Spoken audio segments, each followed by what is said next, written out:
Yo. What up? What's going on, good people? What's the deal? 9 o'clock, day 21. Pushing this thing, you heard?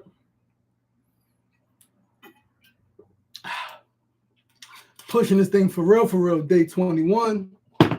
We got two donations today, two $50 donations. Super excited for that. Super grateful for that, man. They say if you ain't grateful for the small things, you ain't gonna get the big things. So I'm really grateful, and I'm truly grateful, right? Truly grateful, man. Two $50 donations. It matters, right? Every little bit adds up because boom, things start to snowball. It's a little bit, there's a little bit, then there's a little bit. Then once we get four $50 donations, then we get a $10 donation, then we get $100 donation. And before you know it, we had $1,000. And before you know it, we had 2,000. Then we had 5,000. And before you know it, we had 10,000. And as people continue to spread the word from 10,000 to 15,000 to 20,000, right, the thing blows up, it grows, and it becomes what it is it's supposed to become. And building this system is not an easy thing. I know it's not easy for some people to wrap their heads around, like whole systems. Unfortunately, we've been conditioned to think small. We've been conditioned to think only about things that's like easy to like make happen. We don't really dream big anymore. We don't really build big no more. For the most part, most of humanity, right? So yeah, I ain't complaining, man.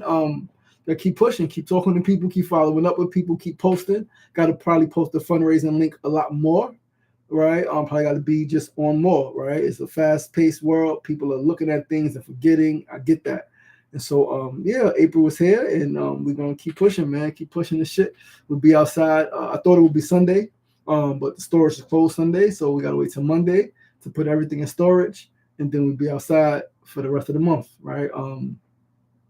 But yeah, man, I am excited. I am at 192 pounds. 192, I think, 0.6 or something like that. So down 30, damn near 33 pounds in 21 days, right? But feeling so strong, feeling so good. Continuing my workout, actually intensifying it. My step count, my push-ups, my pull-ups, all this stuff. My chest is filling out, right? In ways that it never has before. And I'm becoming everything that I'm supposed to become, man. And I'm excited to be on this journey. I'm excited to fucking experience the pain, right? And have the discomfort, right? Stretching my fucking legs. Quads, hamstrings, calves have historically been extremely tight. And so I'm stretching them shits out as best as I can, as best as I know how. All right. Kimona told me another stretch that I've been doing, and that shit is helping and it's hurting at the same time. All right. But again, I know that the hurt is part of the process. I know that if it hurts and you push forward, eventually it stops hurting and you get better, you get stronger, more resilient. Right. So I'm pushing through this shit, man. Today was a pretty dope day, right? Day 21 of 50. Right. Took a nice walk to Queensbridge earlier, see my mom. Kimona and I went to go see my mother. I brought them some food. They ate some food together. Right. That was great, man. Had some laughs with my mom. And as we were leaving, my nephew pulled up with some of his crew who I know. All right. So that was great to see him and some of his friends I ain't seen in years. Right. One of his homegirls I ain't seen in a couple years, 3, 4, 5 years maybe. Right. Since she moved away. His homeboy. Also, one of my homeboy sons I ain't seen in probably like a year or two. So it was good to see the young people, man. It's always good to see the youth, right? Actually, another one of his homegirls, I ain't see both of them. Yeah, 2 homegirls and 2 guys with my nephew. I ain't see the 2 homegirls, both in like 3, 4 years maybe. I ain't see one of the homeboys in a couple years, and then the other homeboy I saw at his party a couple weeks ago. But yeah, man, that was great. Always great to be around family. Always great to walk with your beloved. Right, took another walk a little while ago. Walked by the water, caught the rest of the sunset. Right, sat there, man, just observed the water and the boats and the people in the park running and talking. And spring is here. Spring is here. It's fluctuating. It's going up and down, but it's here. It's gonna keep getting better. More people gonna be outside. And if you know me, you know that I love people. I love water. I love to be by water and watch people. All right. So I look forward to that, especially as May comes and I'm out there with my fruit. And Mona and I just hitting different parks with our fruits and having our fruit dates, man. I'm excited for that, and bike riding and all of that shit, right? So yeah, looking forward to May, to those experiences, right? But until then, we drinking our water and our coconut water, and we doing the damn thing, right? Also today we gave out about 20 plus bags of clothes. All right, a church came and picked up about 20 bags of clothes, man. My clothes, my children's clothes, shoes, coats, hats, toys, games. Gave out like 20 something bags, right? And so yeah, always grateful to be able to give away what I don't need anymore, give away what I'm not using anymore, to people who may can benefit from it, right? So that's always a blessing. And we got a lot packed last night. Shout out to Brother Sefu, Brother Frank Brown helped us last night. Packed a lot more. Did some more packing today. All of my clothes that was here are pretty much packed. And I'm like, yo, this shit is really happening. My books are out of my bookshelf in my room. Most of my t-shirts are out of my drawers. I just got to pack my tank tops and my underwear, my socks, and a couple more things. And my room will be clear soon. We got some camera stuff. You guys know that I'm also a filmmaker and a photographer, and I have equipment, a lot of camera equipment, film equipment. Gave away a bunch of shoes too. Gave away probably like 20 pair of shoes, right? Probably got like 30 left. Got a lot of shoes, a lot of footwear. Fashionable dude, man. It matters, right? It matters, specifically working with young people, right? Like your image matters, man. How you show up, what you're wearing matters to them, right? Sometimes you only get one shot, and no matter what you say, regardless of how we feel about it, the young people are paying attention to what's on your feet, how you dress, what your fit look like, right? That's what they're paying attention to, and they're judging. Again, whether right or wrong, they're judging you based on your appearance. They're judging whether they're going to listen to you or not. Because if you don't look fly, you talk like, yeah, that shit ain't even working for you. You don't even look good. But if you look fly, right, you could say some corny shit. I mean, people do it, right? People say corny shit, but because they look fly, the young people are attracted to their look. And so me knowing the psychology of how to attract a young person to you, right? How to make a young person like want to be around you, want to learn from you, want to hear you, want to listen to you, want to accept your guidance and your wisdom and your mentorship is fashion, right? Like, especially in the hood, especially young people in the fucking hood, it's fashion. Until we break that cycle and the media is not doing all the shit that it's doing through hip hop and entertainment and all of that shit, I got to be fly when I talk to the young people. I have to be. Doesn't mean I have to have the most expensive things. No, and I don't have the most expensive things. I just got to know how to put that shit together. But I got to have a variety of things, right? Footwear, jeans, shirts, sweaters, hats, right? The jewelry matters. All this shit matters. Young person today with their mother was like, yo, I like your chain, yo. Like, gave me mad love. And I know that it would be different if I dress different. Not saying I can't still have impact, of course. But me, where I'm from, the life that I've lived, I need to be able to relate, again, especially to the young people in the hood who may be already in the streets or at risk of being in the streets, right? So yeah, man, so that was the day. That was part of the day, great part of the day. Did not take a nap today. We got up and got right to work, meditation and prayer, and then did my morning show and was right to work, man. No nap today, and I feel great. I feel like I could probably get some really good sleep tonight, all right? And then tomorrow and Sunday is the rest of packing. Get my artwork from downstairs and got a couple more items downstairs. And oh shit, this shit's gonna be a wrap soon. And I'm excited. I was uncertain before. I was unstable before. I was like, I don't know. Do I want to leave? And I was going back and forth with the landlord. And I was like, you know what? Fuck that. Fuck him. If this is what you want, I'm gonna leave because I know that greater is out there for me. I know that God got greater for me. God knows my heart. God knows my vision. God gave me this motherfucking vision and sent me on this mission. And God knows that I need space. I need space to create. I need space to film. I need space for my family, right? Me, my wife, our children. Like, I need fucking space. I need space for a family member to come through, right? My mom to come sleep over when she wants to, an uncle, a cousin, a sibling, a nephew, a niece, right? You need space. Come on, we got you. And so that's what I'm manifesting, right? And May, we really gonna push this coaching shit, this Neuro Soul Liberation Method. I think it'll be prime time. May, June, July, really get out there, really position myself more as a thought leader, speaking about this shit, right? Human potential and human becoming, human transformation. Come up with a keynote speech around this shit and just push that shit and find spaces that is looking for what I'm talking about and get myself out there. Clearly, it will be a lot easier with a manager, an agent, and I'm also going to look for that. I'm going to push myself to write a fucking book, right? This next month, right? At least one book, The World Healer's Guide to Fasting, right? Exactly about what I'm doing right now. World Healer's Guide to Fasting and Living Optimally. I think that'll be the title, right? World Healer's Guide to Fasting and Living Optimally. How do we fast? Right ways, wrong ways, short fast, long fast, dry fast, fruit feast, all of those things. And then how do we use that to live optimally, right? To live fully. So yeah, man, that's what we're going. But tonight's topic, day 21, we are talking about food justice and health equity. Food justice and health equity, a topic that impacts all of us one way or another, either directly. I mean, it impacts all of us directly, right? But some of us don't feel it personally, right, because of certain privileges. But a loved one, a family member, a parent, a grandparent, a niece, a nephew, a cousin, a sibling, in-law, right, is affecting us. Somebody we care about, a friend's parent, a friend's family member, shit is impacting all of us. Food justice and health equity. And before we do that, we are going to do a little grounding. So if you will, just get comfortable. If you're laying, just find a comfortable position. If you are sitting, allow your feet to rest firmly on the floor beneath you, or allow them to just spread out, and as long as you're comfortable. And just sink into the space that you currently occupy. All right. Sit up as straight as you can. Allow your head to lean forward so that your chin is in your chest. And simply become aware of your breathing. We're going to do a short 4-4-6 breathing method. We're going to do it 3 times, meaning we're going to inhale 4. We're going to hold for 4. And we're going to exhale for 6, always through the nose. Inhale through the nose for 4. Hold. Exhale through the nose for 6. All right?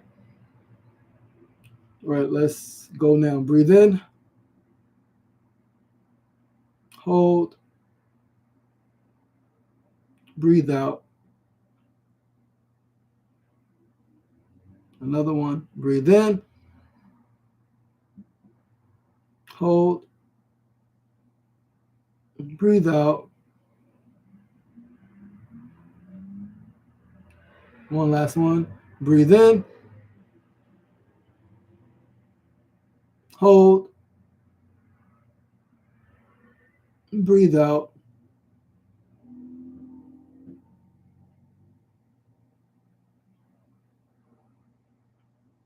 Just sit in the space for a moment, allowing your nervous system to regulate itself, allowing your breathing to settle at a steady pace.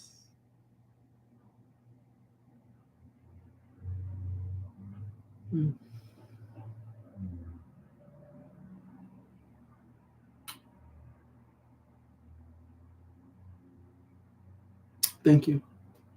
When you're ready, you can slowly begin to, if your eyes are closed, open your eyes, wiggle your toes, move your fingers, give yourself a neck roll. And come back to the space, come back to the space, come back to the space. So we're going to get into it, man. Again, food justice and health equity. That is the theme tonight. Why access shapes outcomes. And let me ask, how much of your health is actually your choice? How much of your health is actually your choice? Asterisk, always a disclaimer. Yes, every single person has a choice. As a child, you may have a choice, but you don't know what your choices are. As a child, you listen to your parents, and that gets conditioned, and then you do what your parents taught you to do, right? So yes, you have a choice, but choice is like, has an asterisk to it, right? We're told, eat better, be healthier, take better care of yourself. You need to eat better. But what if the environment around you makes that fucking harder, nearly impossible, right? I remember when I was first vegan and I wanted to shop for better ingredients, right? In Queensbridge, and even when I was living on Long Island, right? Long Island has some better stuff, but I would go to, because I was spending a lot of time in the city still, I was getting a CSA box from Corbin Hill, which had their CSA share would be at City College. So I would literally go all the way to City College, right? I would stop in Queens, see my mom, hang out with family, and then I would go all the way up to Harlem to City College, and I would get a grocery box or a couple of bags, and I have to go all the way back to Long Island, right? But it was worth it for me because I was committed to eating healthy. I was committed to getting better food. Plus, I had learned about CSAs and, farm to table. I wanted to get the best quality possible. But then even after that, when I moved back to Queensbridge and I was married, supermarket in Queensbridge is terrible. One supermarket, 10,000 people or more. It's a terrible market. I would take the train, and I would go to Fairway. I would go to Fairway on 23rd Street. I would go to Fairway, and I would go to Trader Joe's, both on 23rd and 6th Avenue. Well, Trader Joe's was on 6th Avenue, Fairway was 8th Avenue or something like that. But I would go to both of those, right? And then at some point, I started going to Whole Foods, right? And Union Square for the most part. I had to leave my neighborhood because even though in Queensbridge there was a bullshit supermarket, there was one 5-6 blocks down, Key Food. Key Food had some better stuff, but it wasn't always the best prices, right? Again, different part of Long Island City. So I would take that trip, and then my daughter was born. I would go with my daughter and my son, my daughter in the stroller, my son sometimes on the scooter. We started going just to Trader Joe's, right? Just to Trader Joe's on 23rd Street and 6th Avenue. Made that shit hard. Like, some people can't do that. Some people won't do that, right? It's too much. It makes it too difficult. It makes the access it makes quality food, good food, too hard to access, right? So it made it very difficult. I pushed. Most people won't push like that, right? Especially with 2 small children. Even if you don't got small children, you're paying car fare to go buy groceries when there's a grocery store in your neighborhood. You just settle for that shit, right? So that's what we talk about tonight: food justice and health equity. So let's get into the truth about health. Health is not simply about individual decisions, and we have to stop pushing that. Health is not just about what one person does. No, it's about access, it's about environment, it's about resources, and the other key point is about education. If you don't have the education of what healthy food is and how food affects your body, and the difference between food and poison, right? We call it junk food, which is no such thing as junk food. Either it's food, and I'll never forget, I was telling Kimona when I was doing research back in 2016 for a talk I was giving at the Department of Health called The Cost of Health. I came across, I'm doing this research, I'm putting together my PowerPoint, and something was like, wait, look up what does food actually mean. And food, by definition, is any substance that helps an organism grow. Any substance that helps an organism grow, that adds to the growth of an organism. Poison is any substance that works against the growth of an organism, any substance that hinders the growth of an organism. And so what people call junk food either is helping you or it's harming you. And if it's harming you, if it's not adding to the growth of you as a full individual, making you healthier, stronger, more resilient, is doing the opposite. And so that's fucking poison. However, if I told you, yo, listen, let me put a little bit of poison in your baby every day, you might want to kill me. You might want to stab me, slap the shit out of me. But if I give it to you through food, especially if I put nice packaging on it, give it a little, you know what I mean, create a little commercial around it, or put the right advertising and marketing, you're going to give your children the poison yourself. You're going to give your children the poison yourself. And so understand that your choices are shaped by what's available to you. And I love this conversation about choices. I was young, and we were all young at some point, right? But I remember arguing with people about choice. Like, you got a choice. And I'm like, I don't have a choice. Yes, I have a choice, but my example has always been hot dogs and hamburgers, right? You go to, especially this is in the 80s and 90s, right? Me remembering my childhood. Things evolved in the late 90s, right? But me remembering late 80s, I'm toddler, 4 years old, 90, I was 6, right? So me remembering late 80s, early 90s, barbecues, or just at home in general, hot dogs, hamburgers. Either it was ketchup or mustard. Ketchup or mustard. You want ketchup or you want mustard. Those were the options. Those were what was available to you. For whatever reason, it's what the parents had at home, right? Later on, relish became an option, right? But before that, it was ketchup and it was mustard, right? And then it was also sometimes some people at barbecue sauce, right? But ketchup and mustard was normally what you put on a hot dog, either both of them or one of them. It wasn't until I got older that I realized, whoa, relish is really a thing, right? Cool. Sauerkraut is a thing. Beans is a thing. Peppers are a thing. You can put mad shit on it, right? Like, so yes, if you have a creative mind, you can just try shit. And part of me, I am a creative mind. And so there were some things where I just was like, what happens if I put this together? But what was given to me, what was conditioned, it was ketchup and mustard. And so my choice was ketchup and mustard for a long time. And then as I evolved, as I traveled more, right, as I just aged, right, was able to see more. I was like, oh, wait, you can put relish, you can put sauerkraut, you can put beans, You could put fucking peppers. You could put anything on that shit. Really, you could add cheese, right? Add chili. Chili dogs became a thing for me for a long time, right? Once I found out about chili dogs, all I want is a fucking chili dog. This shit is new to me, right? But you could always put chili in. You can put whatever the fuck you want on your hot dog. So your choices are shaped by what's available to you, right? That's something to really grasp. Again, not just individual decisions. Access, environment, resources, education. Education is important. And it clearly should start at home, but it can't start at home if the parents don't know, so it has to start at school. Because that's the school, community center, those are the greatest spaces for community, right? Community. So many different people, so many different stories, so many different paths and journeys, so many different realities, right? So in school, you can mix and mingle and talk to people, and your parents come and talk to people. So education is extremely important. So what does food justice actually mean? Food justice means everyone, and before I even go forward, let me say that I remember taking a food justice class, 2013, Farmer Yannette Fleming, and Kalu Zigbee. I was in farm school, and they did a food justice class, and that was by far my favorite class. Probably my favorite class I've ever taken in my whole life. Maybe next to like theater or something like that. I used to love theater class in college. But I took a food justice course, and it blew my fucking mind. Like, it was like, oh shit, like food justice, racial justice, housing justice, right? The peace movement, right? Like health justice, like all of the different movements are connected, and food is one of the great connectors, right? So food justice means that everyone has access to healthy food, affordable options, nutritious choice, and that is culturally relevant. That is what food justice means. You have food that is culturally relevant to you. If there is a large Caribbean community, there's a market there should be a large community, a large array of Caribbean options, Caribbean food options, right? But that's what food, everybody has access to healthy food, and everybody doesn't have access to healthy food. Listen, you go to the supermarket, my nephew spoke about it many times in Queensbridge.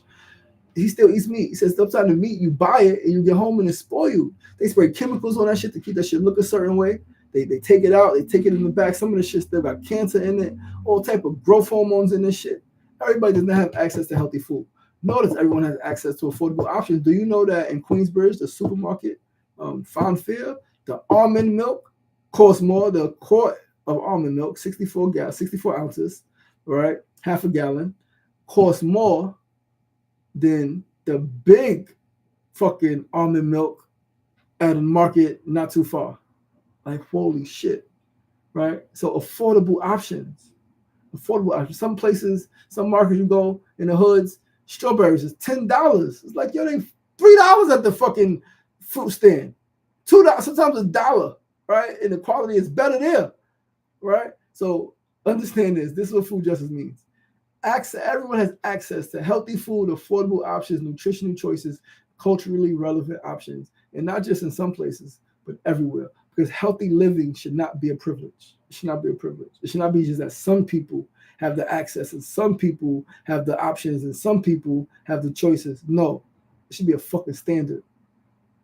Healthy living should not be a privilege. It should be a standard. A standard. Everyone has access. Everyone has access. Everyone has access, and they have the education to know what they're looking at, to know how to make informed choices. Education is extremely, extremely, extremely important. But the reality is that in many communities, healthy food is not easily accessible. Queensbridge is 1, 2, 3, 4 delis in Queensbridge. Used to be 5. 4 delis in Queensbridge, 2 Chinese restaurants in Queensbridge, 4 delis, 2 Chinese restaurants, 2 Spanish restaurants, right? Spanish restaurants a little bit better, right? 1 Jamaican spot. None of those spots are really healthy. The Jamaican spot, black owned, yes, not really healthy, right?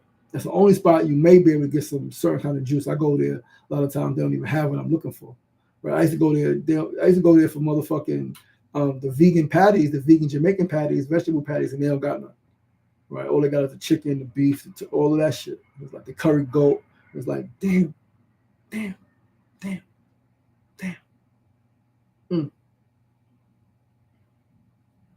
It's not easily accessible. 1 supermarket that's not even a healthy supermarket. I told you, I used to have to go out the neighborhood And even I remember even getting Chinese food as a youth. There was two Chinese restaurants in Queensbridge. I used to leave the neighborhood, go to Queens Plaza because their Chinese food just tastes the same thing. Their shit tasted fresher. Their shit tasted better, looked a little cleaner, right? Like I'm like, holy shit. Healthy food is not easily accessible in every community. In a lot of communities, it's not easily accessible, right? It's fewer grocery stores, one. There's more processed food options. And in Queensbridge, not only do they got the 4 delis, they're about to build another one, 5th deli, 2 Chinese restaurants, 2 Spanish restaurants, a Jamaican spot, 1 supermarket. They also put a fucking pizza shop. They put fucking a wing stop, and they put Burger King. 3 other unhealthy spots. And then they got a chicken spot, right? And they got a chicken spot. It's the most unhealthiest shit. The most unhealthiest shit in the fucking world. So fewer grocery stores, more processed food options, and limited fresh produce. I'm grateful that through working with Connected Chef, we were able to mitigate that for a couple of years. We were able to come outside seasonally. We had the urban farm stand with sliding scale, right? You can pay what you can afford for fresh produce that we were purchasing the week of, selling it from farms upstate, BIPOC farms, black, Latin, people of color farms, black farms, Mexican farms mostly. We were purchasing fruits and vegetables, fresh produce from these farms on Monday. They harvest it on a Tuesday, and we give it out in Queensbridge on a Thursday, and they distribute to other neighborhoods also Wednesday and Friday. So the week of, fresh produce, right? And then we also gave out grocery boxes for fucking 3 years. Gave out grocery boxes, free grocery boxes to families who could afford it. I mean, families who needed it and not could afford it. It wasn't about money. Because if you got online, if you said you needed groceries, we signed you up. Cool. We don't ask you, yo, what's your income? What's your household? Some people do that shit like, nah, if you want to stand on this line, if you want to accept these free groceries, then take the free fucking groceries, right? And understand that those things, right, the fewer grocery stores, the more processed food options, the limited fresh produce over time impacts your health. No wonder why in certain communities, it's the same illness. It's asthma, it's cancer, it's diabetes, it's heart disease, it's high blood pressure. It's the same thing. It's no fucking coincidence. Over time, that shit impacts your health. And not only does it impact your physical health, the shit impacts your mental health. It impacts your emotional health. It impacts your social health because it impacts your mood. It impacts your spiritual health because it impacts your energy, your aura, your vibration. The shit impacts every area of your fucking life. And so you cannot expect healthy outcomes from unhealthy environments. Yes, there are some people, again, who slip through the cracks, they beat the odds, they go through the shit, and they push, but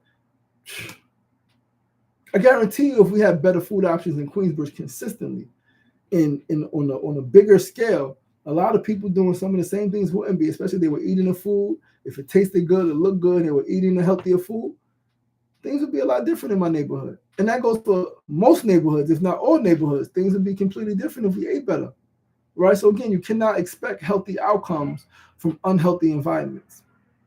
Now, this is where health equity comes into play. Because health equity means people have what they need to be healthy. Very simple. You have what you need to be healthy, which includes, this is key, spoke about it a little while ago. Yes, access to food, right? Health equity, preventative care, access to care, right? Something happens, you can go to a doctor, you can go see a nurse, you can go to a clinic, right? But access to information. And in Queensbridge, there's access to care now. Floating hospital is there, right? There's no access to real food, and there's no access to the information. Again, we did what we could with Connected Chef out there every week. Did what we could through sponsors and donors, Urban Vegan Roots, Urban Vegan Kitchen, and other neighborhoods. I mean, other First Food Foundation, right? Through Evie Hazopoulos and her crew, was able to give out hundreds and hundreds and hundreds and really thousands of meals throughout the pandemic, right? Big things, right? Access to information. And while we're giving out the food, right, we're also talking to people, giving them the information about how food impacts them, about how the illnesses, and just perspective, sharing some knowledge, right? And so understand equity is not about giving everyone the same thing. No, it's about giving people what they need to thrive. And so there was an image on social media floating around a few years ago where it was 3 young people, right? 3 people, same size. No, different sizes. Now, they all got with equality, right? They were different size, different heights. With equality, they all got the same exact stool, right? Well, because they were different heights, like it was like a wall. One was able to see over the wall, and one had to tippy toe to see over the wall, and one couldn't even see over the wall if they tippy toe because they were too short. And so health equity is not about giving everybody the same thing. That was equality, which is why it's different between fighting for equality, which is something I don't fight for equality, I fight for fucking equity, right? I want equity because equity is giving people what they need to thrive. And then the other side of that meme was the young people of different heights. The person who was the smallest had the biggest stool, right? They were able to see over. The person who was the tallest, they had the smallest stool, and the person in the middle had a medium stool to see over. And they always able to see the same thing. That's equity. Equity is not giving people the same thing, everybody the same thing. No, it's giving everyone what they need to thrive, to be successful, to achieve their best life, right? And so now this shit, of course, everything is fucking connected. It's connected to every single thing that we talked about. Hold on, let me sip of water. Shit is a lot, y'all.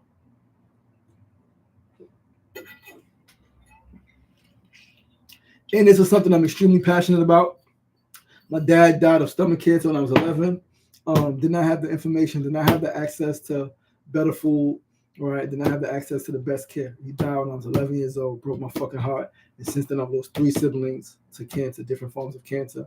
And this shit is extremely important to me. My grandfather, uncle to cancer, diabetes, my aunt to cancer, right?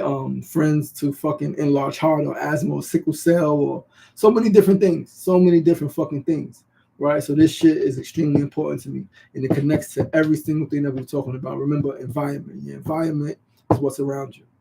Discipline is what you choose, right? Yes, what you choose. You have the ultimate choice, right? But your community is what's supported, right? How are we supporting the growth of our beloveds, the growth of our children, the growth of our elders, the growth of ourselves, right? And then again, this is where it's important. Economic empowerment determines like what you can afford, what's affordable, and not even that. Again, I said it before. We already busted the myth that eating plant-based diet or vegan diet is more expensive. It's not. It's only more expensive if you want to keep going to these vegan restaurants that, of course, are going to charge more, right? Of course, they're going to charge more. But if you buy the fucking lentils, if you buy the beans, if you buy the rice, if you buy the quinoa, if you buy the couscous, if you buy the amaranth, if you buy the greens, you're going to end up saving money, right? It actually costs less, right, per family of 4 to buy your food and then cook it at home, right? So know that when we talk about economic empowerment, what's affordable, and understand that health is part of this system. Health is a big part of the system. As they say, health is wealth. So if you really want to be wealthy, you have to be healthy. And there are people who had a lot of income, they generated a lot of money, but they weren't healthy. So you know what? They could not even enjoy their money. Never forget, reading Steve Jobs' letter, he said, y'all can pay people to do everything in the world for me, right? Go to the store for me, drive my car for me, do this for me, but I cannot pay anyone to take this illness. And it broke them. And so when we talk about the big picture, right? When communities don't have access, when communities do not have access, what do they deal with? They deal with higher stress, they deal with more illness, they deal with fewer resources, and that affects every single thing in your life.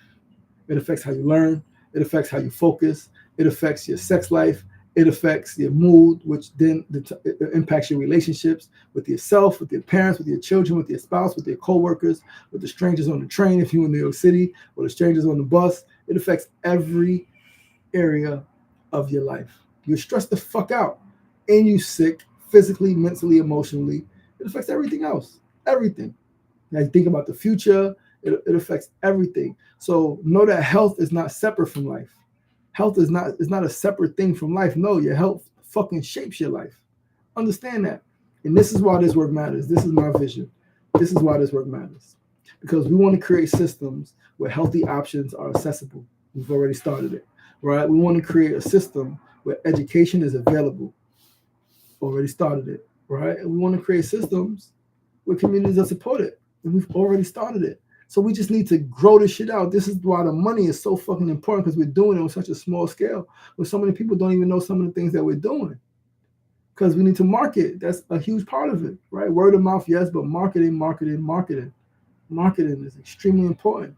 So now this is about shifting from surviving to thriving. We spoke about that. You know, we don't got to survive our whole life. All my life I had to fight. No, you don't got to fight your whole life. You can thrive. You can get to a point at some point you can thrive, and you should be thriving. Because if one person is thriving, everyone should be thriving, right? And if everyone is struggling, then it should be. If everyone is thriving, there should be no one struggling because everybody thrives.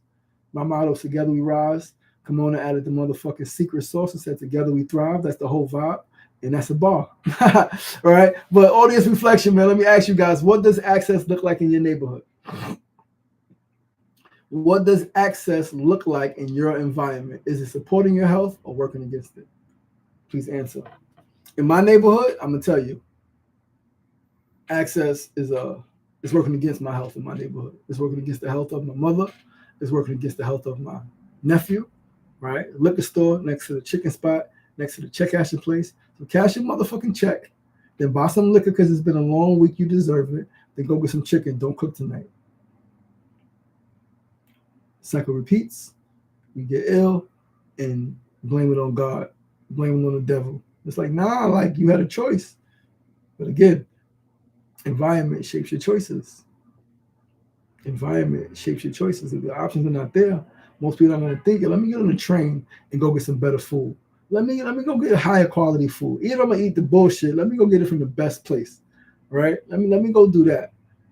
So it's something to think about, man. Something to think about. Star Hawks at both in my neighborhood. And that's real. Sometimes you have that, right? Sometimes I think certain neighborhoods, what neighborhood are you in if you don't mind, right? Some neighborhoods, especially in New York City, if they've been gentrified to a degree, right? You have the healthy stuff and you still have the unhealthy stuff, right? And then you have a choice. The choice is shaped by identity, which is shaped by conditioning, right? Which is shaped by conditioning. And so you don't know, like, if I don't know, I don't know. Like I see it, but like I don't know. Like I remember getting some stuff in the CSA box from Corbin Hill City College, and it was some vegetables I did not know what the fuck to do with. I was like, what the fuck am I doing with this shit? I don't know. I don't got the education. But again, me, the person I am, I look up recipes. Everybody's not going to do that. Everybody's not going to take the time to go on the computer or to go on their phone and look up what to do with a rutabaga, right? What to do with a turnip, right? What to do with this? How do you cook this? How do you cut it, right? And some people would be embarrassed to even ask the questions like, how do you fuck you cut this shit? Let me ask, how do you fuck you cut this shit, right? Starhope, Corona, yes, Corona is a mix of both, right? Some really healthy stuff there. I love Corona. I love that. I love this side of Queens, right? Where I'm in Astoria. I love Corona. Went to school in Jackson Heights. Had a girl in Corona, right? I love Corona. I love the city. I love this part of the city, rather. But yeah, so the challenge, right? We always got a challenge. Is before tomorrow, make one choice that supports your health. Make one choice that supports your health, even if it's a small choice. Remember, it's not about being radical and being extreme. I'm a little extreme, right? But it's not about that, right? I'm only extreme because, like, I was first taking small choices, small decisions, right? Let me go here, get the food and cook it, right? Let me drink a little more water. Let me walk in Long Island, let me walk from the bus station when I get in at night home, 15, 20-minute walk, as opposed to taking a taxi, $4 or $5 taxi. Let me walk home. Better decisions, small decision. One choice. Make one choice that supports your health. Drink some more water. Choose something fresh, right? Choose something fresh. And simply or become more aware. Make one choice that supports your health. One choice. Your health is everything. It's everything. It really is everything. And pay attention to your environment. I think I want to do something with my phone, right? With my phone. I want to kind of document, right? And I said it before, two sides of Long Island City, but specifically the food. And people call them food deserts. It's not a desert. Deserts happen naturally. This is not natural. This is systemic. This is systematic. This is oppression. This is suppression, right? And so it's food apartheid. It's food apartheid. A very deliberate plan to make people sick, a very deliberate plan to keep certain resources from certain communities and certain groups of people, right? Very, very, very, very, very systemic and systematic. But yeah, pay attention to your environment, man. Pay attention to your environment. See the differences in prices. See who goes where. right? Not to judge people, but notice like where maybe some unhealthy people may be going, and talk to people also. Ask them what they think about the food in the neighborhood, the food access in the neighborhood, right? And depending on where you live, right, most people is gonna say it ain't shit. I'm pissed. But what else am I gonna do? And that's the mentality. What else am I gonna do? It's all that's here. It's all that's available to me. There's other options, but they're outside of the comfort zone. They're beyond your comfort, right? So yeah, daily question, man. What is the one thing you wish was more accessible in your community? Please drop it in the comments. What is the one thing that you wish was more accessible in your community? In my community, I wish fresh juice was more accessible, and I wish fresh fruit was more accessible. Fresh fruit and fresh juice. I wish those things, juice, smoothies, I wish they were more accessible in my Queensbridge community. They're not accessible. Yeah, fresh fruit. Last year, my boy did some watermelon stuff, which was cool, right? He did the Black Sea Brothers. He bought some watermelon wholesale and was selling it, right? Cutting it up, and that was cool. But it's not there now. We need more consistency, right? Consistency is key to shift the mindset, right? So that's something I may do. I'll be outside for 30 days. I might just buy some watermelons and sell fucking watermelon. You know what I mean, make some extra income while I'm out there, all right? But yeah, what's one thing you wish was more accessible in your community? Please do drop it in the comments before we get out of here. I told you, for me, I wish it was fresh juice, smoothies, and fresh fruit. Along with that, I wish more education. I wish there was more food education, right, accessible in my community, right? And that's something, again, we've done, and we took a pause on some things to reevaluate, to re-strategize, come back stronger, right? But I wish, yeah, juice, smoothies, fresh fruit, and the fucking education about food and food justice and the history of food and all of that stuff, man. So drop that in the comments for me. And our closing truth, man, to close out tonight: understand, understand that health is not just about willpower. It's not just about one person having a fucking will to push through. Some people do have the will. Some people are just wired a little differently. But the average human being is majority of us is not about willpower. It's about access. So changing the environment and change the outcome. Change the environment, change the outcome. I know that once we put this juice truck in Queensbridge, once we put a juice stand in Queensbridge, a juice bar in Queensbridge, I know for a fact, not only are we going to fucking make money, right, and not just making money from the people in the neighborhood, the people outside the neighborhood, because there's nothing like that in the neighborhood. And there are tourists coming through, there's hotels, right? It's 21st Street, so it's people going back and forth to work, different parts of the city. The bridge is right there. We will make a fucking killing with a juice truck. Even the fucking juice cart, we will make a fucking killing. And we will positively impact the health of the whole neighborhood. Positively impact the health of the whole entire neighborhood. We change the environment, change what's around, change what people have access to. We change the fucking outcome. So instead of people killing each other and shooting each other, Queensbridge is one of the most beautiful communities, and it can thrive truly as the most beautiful community in all of America, right? So that's what we're pushing for. That's my neighborhood. But I don't just want it for me, but I want for myself. I want for my brother. I want for my sister. So I want the same thing in fucking Corona. I want the same thing in Bed-Stuy, Brooklyn. I want the same thing in Flatbush. I want the same thing in the Bronx. I want the same thing everywhere, which is why we're building a system so we can change the shit and do the shit everywhere. We want juice trucks everywhere. Same way they got ice cream trucks everywhere. At the children's playground, after school, we need to see juice trucks, juice carts, right? That's what we need to see. Same way they walk around with the motherfucking nutcrackers in the cooler, right? We need to have juices in the cooler, right? And that's what we're pushing towards. That's what we're building towards. Food said, I wish more vegan restaurants were more accessible at East Flatbush. I wish these shipping companies ship to Cuba. Access. That's real shit. I wish more vegan restaurants were more accessible at East Flatbush. And I wish these shipping companies ship to Cuba. That's real. Because what he's trying to do in Cuba is trying to send food. Again, food justice. Give people more access to better quality food, right? Because with Connected Chef, we get some of the best quality food. And I'm grateful to be a part of that team. I love the organization. I love the staff, the team, the volunteers. I love the mission. And I'm always going to be part of Connected Chef to some degree, right? And I love being a part of them. But yeah, man, if you enjoyed the show, man, share it with a friend. Share it with a friend. Tomorrow's topic for day 22, we are talking about the future of leadership and what leadership looks like in the future going forward. That is what we are talking about. The future of leadership tomorrow. So tell a friend and tell a friend. Send them this live, right? Share this live with them, but also let them know about tomorrow, 9 p.m., same time, same place. Listen, I love you guys. I appreciate you guys. Thanks for tuning in. Food justice and health equity, one of the most important topics in the world, always, right? It affects every area of your life: physical, mental, emotional, spiritual, social. It impacts your babies when they're in the womb, what the mother is eating, what the father consumed, right? All of that impacts, man. And so access, information, education, and options is what we need. I love you guys. I appreciate you guys. Have a great night. See you guys tomorrow. Peace. Thanks for tuning in. Later.